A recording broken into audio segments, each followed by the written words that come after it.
April 21st. You need to remember that date, because Prince Harry, the Duke of Sussex, fifth in line to the British throne, is set to walk into a federal courtroom as a subpoenaed witness in a high-profile deportation case. This is not a voluntary appearance to clear his name. This is not a carefully staged Netflix moment with sympathetic lighting and editorial control. This is a legal compulsion, a court order demanding that a member of the British royal family take the stand and answer questions under oath. And the implications of what could unfold in that courtroom have the potential to unravel every carefully constructed narrative Harry has built since stepping away from royal life. The stakes here are absolutely staggering, and the palace is reportedly in full crisis mode. Sources close to the royal household say advisors to King Charles are watching this situation unfold with something approaching horror. Why? Because what Prince Harry says in that courtroom cannot be edited, cannot be softened by a ghostwriter, and cannot be spun by a public relations team. Every word will be recorded, every statement will be subject to cross-examination, and the questions he will face strike directly at the heart of his own memoir admissions about drug use, admissions that could now come back to haunt him in ways he never anticipated when he decided to bare his soul for profit. Let us be brutally honest about what is happening here. A prince of the realm, a man who grew up in Buckingham Palace, who served in the British military, who once represented his country on the world stage, will sit in a witness chair and potentially incriminate himself or commit perjury trying to avoid it. The man who wrote a best-selling memoir about his struggles, his truth, his journey toward healing, now faces the possibility that his own words will be weaponized against him in a legal proceeding that has nothing to do with tabloid battles or family feuds.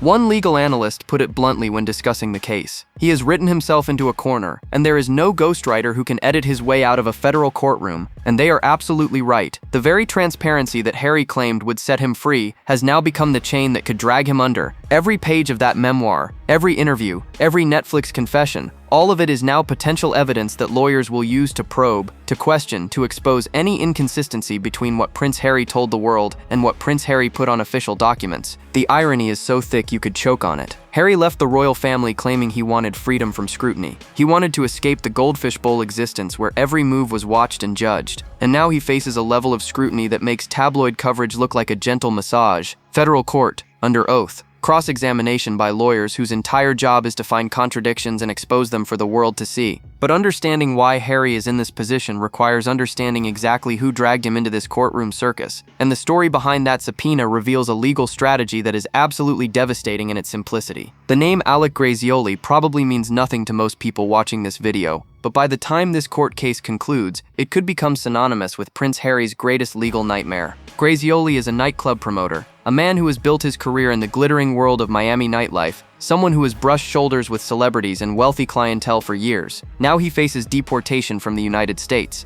and his legal team has crafted a defense strategy that puts Prince Harry directly in the crosshairs. Here is the argument that Grazioli's lawyers are making, and honestly, it is brilliant in its ruthless logic. If Prince Harry can admit to extensive drug use in a best-selling memoir and maintain his visa status in the United States, then why is Alec Grazioli being deported? The defense is essentially arguing selective enforcement by immigration authorities, claiming that the rules applied to an ordinary person like Grazioli are conveniently ignored when the person in question is a famous prince with powerful connections and presumably expensive lawyers. Sources familiar with the legal strategy say Grazioli's team has been meticulous in documenting Prince Harry's public admissions. They have highlighted every interview where Harry discussed his struggles with substances. They have flagged every passage in his memoir where he detailed his experiences, and they have compiled a case that essentially uses the Duke of Sussex as Exhibit A in their argument that immigration enforcement in America operates on a two-tiered system, one set of rules for the rich and famous, another for everyone else. But the optics of this situation get even worse when you consider who else will be in that courtroom. Reports indicate that Harry will testify alongside other witnesses in the Grazioli case, including individuals with alleged connections to drug trafficking operations. Let that sink in for a moment. A grandson of Queen Elizabeth, a prince who once wore the uniform of the British Army, will share witness status with people accused of cartel connections. The palace communications team must be having absolute nightmares trying to figure out how to spin this, assuming they have even been briefed on the full horror of what is coming. Legal experts say the defense strategy is designed to put immigration authorities in an impossible position. If they acknowledge that Harry received favorable treatment, they expose systemic bias. If they deny it, they face questions about why someone who publicly admitted to drug use was never investigated. Either way, Prince Harry becomes the central figure in a case that has nothing to do with his own legal status, but everything to do with his credibility and the special treatment he may have received. Allow me to translate what this means in practical terms. Harry is not being called as a character witness. He is not being asked to speak about Grazioli's moral worth or rehabilitation potential. He is being summoned specifically because his own admissions create the foundation for a legal argument about discriminatory enforcement. His memoir, his interviews, his confessional Netflix content, all of it has been cataloged and weaponized by lawyers who see him as the perfect proof that America has one justice system for celebrities and another for ordinary immigrants. And the deeper implications of this testimony are even more troubling, because the questions Harry will face could force him to either confirm his drug admissions under oath, or face allegations of perjury that would make his current problems look like minor inconveniences. Prince Harry's memoir Spare was supposed to be his definitive statement, his chance to tell his side of the story, to explain his decisions, to paint himself as the misunderstood prince who chose love and authenticity over duty and silence. The book sold millions of copies. It generated headlines around the world. It made Harry a fortune in publishing advances and royalties. And now, every single word of those drug admissions has become a legal weapon pointed directly at his head. The specific passages that lawyers will focus on are damning in their detail. Harry wrote about cocaine use, describing his experiences with the drug in ways that left no ambiguity about what he had done. He wrote about marijuana, about psychedelic mushrooms, about the various substances he consumed during his years of struggling with grief and identity.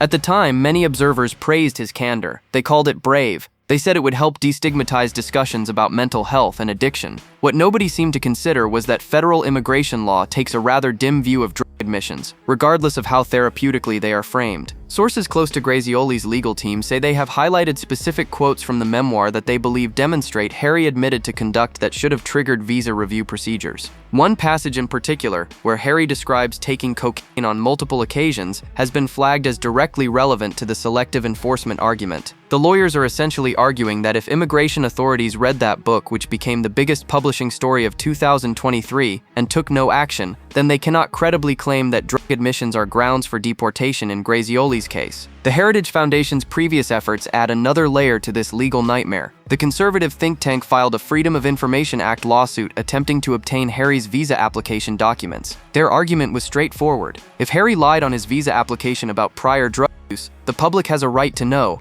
If he told the truth, then authorities were aware of his history and granted the visa anyway, raising questions about equal treatment under the law. While that lawsuit has not produced the smoking gun documents some hoped for, it established a legal precedent for treating Harry's immigration status as a matter of legitimate public interest. But here is where the memoir becomes truly devastating for Harry's credibility. He cannot now claim that those passages were exaggerated for dramatic effect. He cannot suggest that his ghostwriter took creative liberties with the truth. He spent months on a publicity tour, insisting that every word in that book was accurate, that this was his authentic story, that he was finally telling his truth without palace interference or editorial softening. Those promotional claims are now locked in. Under oath, Harry will have to either confirm that the drug admissions were accurate or explain why he misled millions of readers who paid $35 for what they believed was an honest account. One legal commentator described it as the worst possible situation for someone facing cross-examination. He vouched for the accuracy of this book repeatedly and publicly. He cannot walk that back without destroying whatever credibility he has left. And folks, that assessment is absolutely correct. But the memoir revelations are merely the foundation of Harry's credibility crisis, and what happens when he actually takes that witness stand could be the most humiliating experience of his entire post-royal existence. Legal experts who have analyzed this case are not mincing words about what Prince Harry faces when he walks into that federal courtroom on April 21st. Every single one of them says the same thing. There is no good outcome here. There is no clever legal maneuver that gets him out of this unscathed. There is no public relations strategy that transforms courtroom testimony into a positive story. This is, as one former federal prosecutor put it, a no-win scenario that he created entirely for himself. Let us break down what testimony under oath actually means, because many viewers may not fully appreciate how different this is from every other public appearance Harry has made since leaving royal life. When he sat with Oprah, he controlled the narrative. When he produced Netflix documentaries, he had editorial approval. When he wrote his memoir, he had a ghostwriter helping him craft every sentence for maximum sympathy and minimum legal exposure.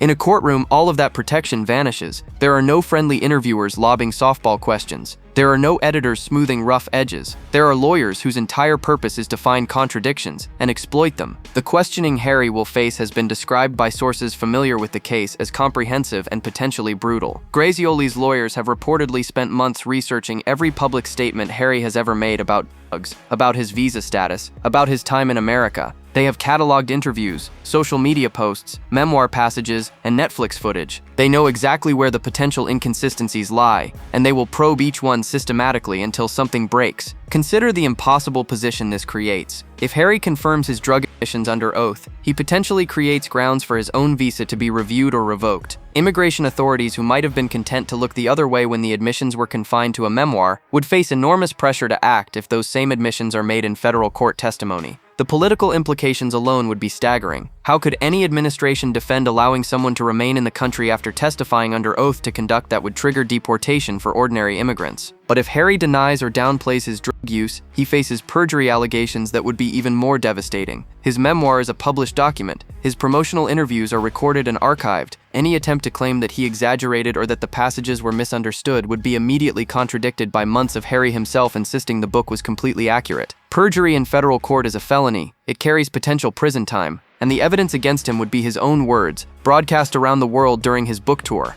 One royal commentator summarized the dilemma perfectly. He is trapped between two disasters, and every escape route leads to another catastrophe. And honestly, that assessment does not even capture the full scope of how bad this could get. And sources say the palace is watching this unfold with a very specific fear about what an unscripted Harry might reveal under the pressure of cross-examination. According to insiders with knowledge of palace communications, King Charles's advisors are deeply troubled by the implications of Prince Harry's upcoming testimony. Their concern goes far beyond the immediate embarrassment of a senior royal being subpoenaed in a deportation case.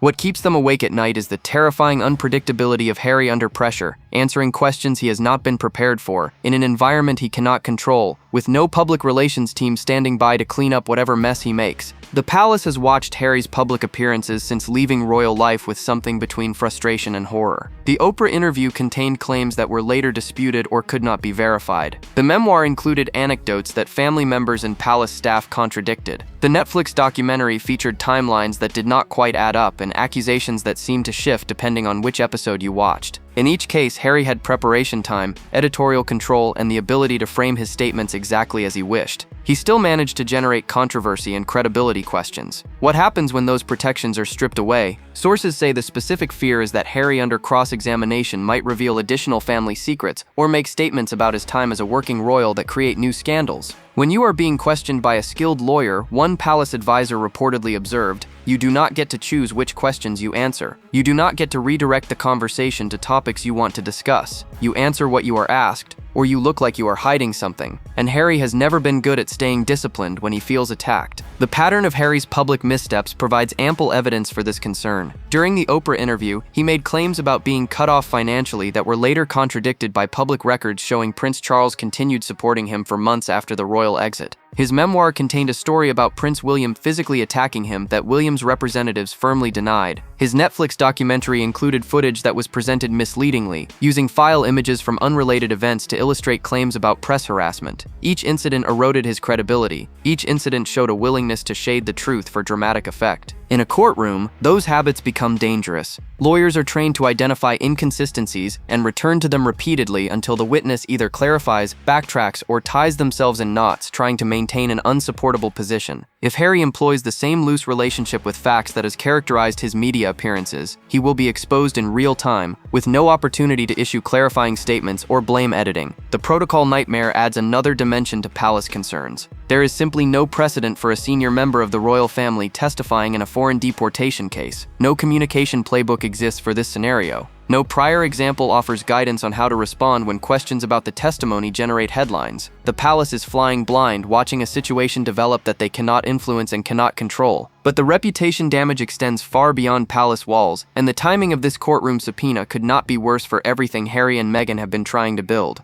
Industry insiders who track celebrity brand valuations say the courtroom subpoena represents a potentially fatal blow to the Sussex business empire at precisely the moment when they could least afford another controversy. The couple's professional trajectory since leaving royal life has been, to put it charitably, disappointing. Their Spotify partnership ended after producing minimal content and generating reports of difficult working relationships. Netflix has reportedly expressed frustration with the return on their substantial investment. Podcast ventures have stalled. Speaking engagement fees have allegedly declined, And now, into this already troubled landscape, drops a federal court subpoena. Corporate partners evaluate what industry professionals call reputation risk when deciding whether to associate their brands with public figures. The calculation is straightforward. Does associating with this person enhance our brand or damage it? Does the publicity they generate tend to be positive or negative? Are they likely to become embroiled in controversies that force us to issue awkward statements distancing ourselves from them? By every one of these measures, Prince Harry's upcoming courtroom appearance raises red flags that would concern any corporate partner. Sources familiar with major brand partnership agreements say many contracts contain morality clauses and reputation review provisions that can be triggered by legal proceedings. If Harry's testimony generates negative headlines, if he is seen as having been evasive or untruthful, if the association between a deportation case and the Sussex brand becomes too toxic, corporate partners may have contractual grounds to review or terminate their arrangements. Even without formal clause activation, the informal calculation shifts. Why take the risk of association when there are plenty of other celebrities who do not come with courtroom baggage? The broader credibility questions that have followed the Sussexes compound this problem. Reports about bullying allegations against Meghan, which palace staff lodged and which were supposedly being investigated before the couple left royal life, have never fully gone away. The couple's demands for taxpayer-funded security, even after stepping back from royal duties, generated criticism about entitlement and hypocrisy. Their selective engagement with press coverage, demanding privacy while simultaneously releasing carefully curated content, has struck many observers as contradictory at best and manipulative at worst. Let us be real about what this means for their business prospects. Every potential partner now has to factor in not just the existing controversies but the potential for new ones emerging from courtroom testimony. Every negotiation now happens under the shadow of April 21st and whatever revelations that day might bring. The Sussex brand, which once commanded premium prices based on royal glamour and perceived authenticity, now carries liability premiums that may make serious partnerships economically unviable. And the people closest to them are reportedly sounding alarms about a pattern of decision-making that seems designed to maximize drama while minimizing long-term stability. Sources claim the Sussexes' inner circle has shrunk to almost nothing,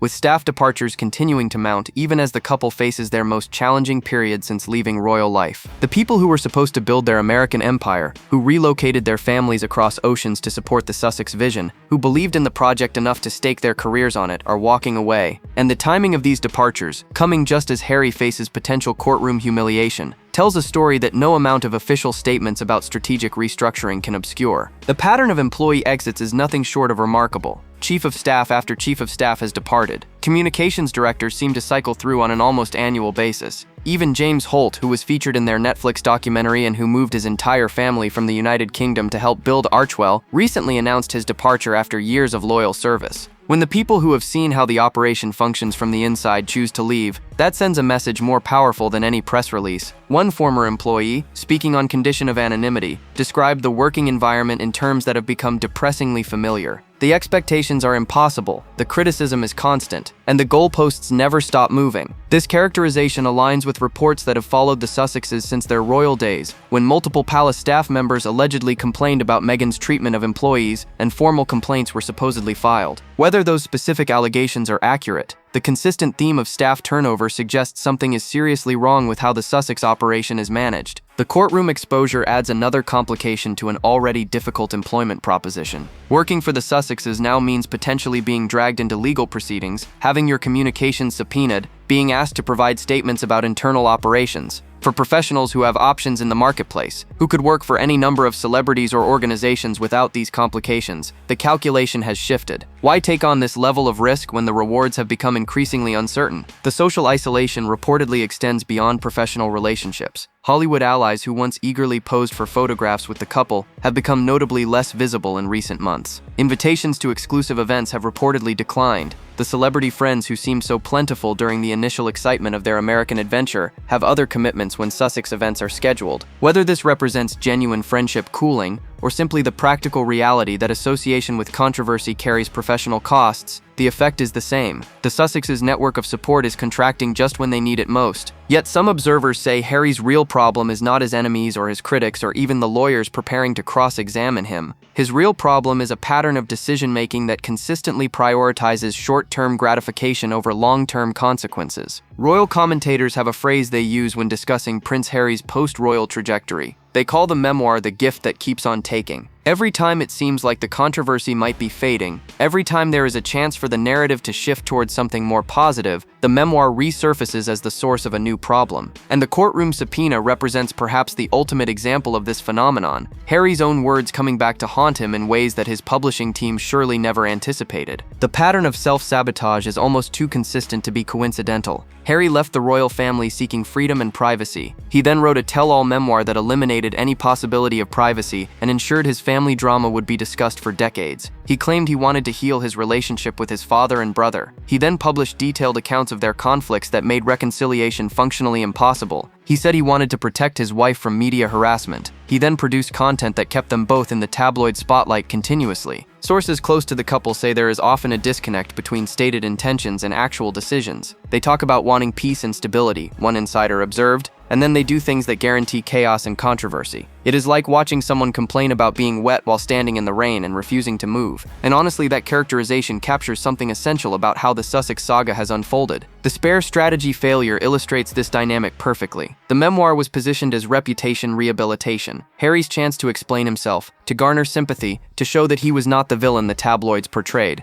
And for a brief moment during the initial publicity wave, it seemed to work. Sympathetic coverage dominated. Book sales soared. Harry was everywhere, telling his story on his terms, but within months the backlash had begun. Fact-checkers questioned specific claims, family members disputed key anecdotes, and legal observers began noting that Harry had created a comprehensive written record of conduct that could have serious immigration implications. Expert commentary on Sussex public relations consistently notes the same puzzling phenomenon. Each move seems designed to address an immediate concern while creating larger problems down the road. The Oprah interview responded to criticism of their royal exit, but generated new controversies about racism allegations and mental health claims. The Netflix documentary aimed to humanize them but included footage and claims that undermined their credibility. The memoir tried to explain Harry's perspective but armed his critics with detailed ammunition they are still using today. And as April 21st approaches, speculation is mounting about what legal strategy Harry might employ to escape the impossible position his own words have created. Legal analysts who have examined the Grazioli case are gaming out scenarios for Harry's testimony, and their conclusions are uniformly grim. There is no clever maneuver that extracts him from this situation cleanly. There is no testimony approach that does not carry significant risks. Every path forward leads through territory that the Duke of Sussex would desperately prefer to avoid, and the lawyers waiting for him in that courtroom know exactly how to exploit his dilemma. Scenario 1 involves Harry confirming his drug admissions under oath. He tells the truth, acknowledges that the memoir passages accurately described his drug use, and answers questions about the specific substances, frequencies, and timeframes involved. This approach preserves his credibility regarding the book but creates immediate immigration vulnerability. How can authorities ignore sworn testimony about conduct that theoretically should trigger visa review? The political pressure alone would be enormous. Every immigration hardliner in the country would demand to know why ordinary people face deportation for drug offenses, while a prince gets to stay in his Montecito mansion. Scenario 2 involves Harry denying or minimizing his drug use. He suggests the memoir exaggerated for dramatic effect, that his ghostwriter took creative liberties, that the passages have been misinterpreted. This approach might reduce immigration exposure but creates catastrophic perjury risks. His book tour statements are recorded. His interviews are archived. Any attempt to walk back specific claims would be immediately contradicted by his own promotional appearances, where he insisted every word was accurate. Federal perjury carries serious penalties, and the evidence against him would be his own public statements. Scenario 3 involves Harry attempting to invoke Fifth Amendment protections against self-incrimination. This approach might limit his testimony but would generate devastating optics. The headlines write themselves. Prince Harry pleads the Fifth. Royal refuses to answer drug questions. Sussex takes the Fifth like a common criminal. Even if legally defensible, the public perception damage would be severe and lasting. Cross-examination dangers compound every scenario. Lawyers in cases like this spend months preparing. They have research teams compiling every relevant public statement. They know which questions will create the most difficulty. They understand how to return to problematic areas repeatedly until inconsistencies emerge. Harry has no experience with this type of adversarial questioning. His previous public appearances have been carefully controlled environments where he dictated the terms. A federal courtroom offers no such protections. The media circus surrounding the testimony will amplify every difficult moment. Cameras will capture his arrival. Reporters will provide live updates from inside the courtroom. Legal commentators will analyze every exchange in real time. Whatever happens in that witness chair will be dissected, debated, and replayed for weeks afterward. Whatever happens, royal watchers say April 21st will mark a point of no return for Prince Harry's public image. And the question now is simply how much damage the day will ultimately inflict. we have arrived at an extraordinary moment in the ongoing Sussex saga. A prince of the realm, grandson of Queen Elizabeth II, son of King Charles III, fifth in line to one of the world's most famous thrones, will sit in a federal courtroom as a subpoenaed witness. He will take an oath to tell the truth. He will answer questions from lawyers who have spent months preparing to expose contradictions in his public statements, and he will do all of this while sitting alongside witnesses that include individuals with alleged connections to drug trafficking. No amount of royal privilege, no Netflix deal, no best-selling memoir can protect him from what that courtroom represents. The trajectory from royal glamour to courtroom witness has taken approximately 4 years. In 2020, Harry and Meghan announced they were stepping back from royal duties, seeking financial independence, pursuing a new life free from the constraints and intrusions they found unbearable. They spoke of freedom, they spoke of authenticity, they spoke of finally being able to tell their truth without palace interference. And now that truth, documented in excruciating detail across hundreds of memoir pages, has become the foundation for legal arguments that could destroy his ability to remain in the country he chose as his new home. The philosophical question this situation raises deserves serious consideration. Did Harry's pursuit of his truth ultimately undermine his credibility so thoroughly that nothing he says can be trusted? He insisted he was being authentic. He insisted he was finally able to speak honestly. He insisted that transparency would set him free. Instead, that transparency created a comprehensive record that lawyers now use against him, that critics cite to question his judgment, that even sympathetic observers acknowledge has generated more problems than it solved.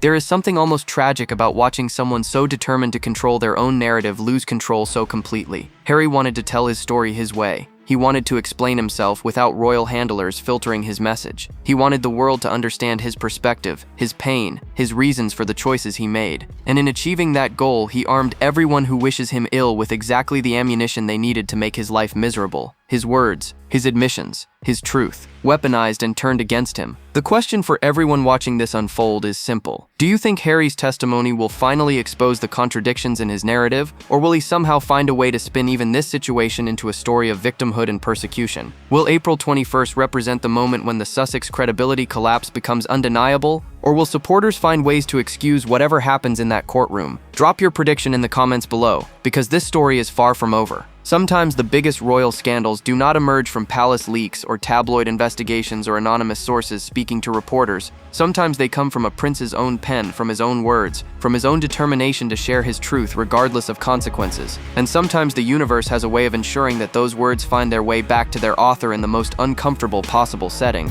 Drop your thoughts below. Like, subscribe, and stay tuned. The next video is waiting, and you will not believe what is coming next.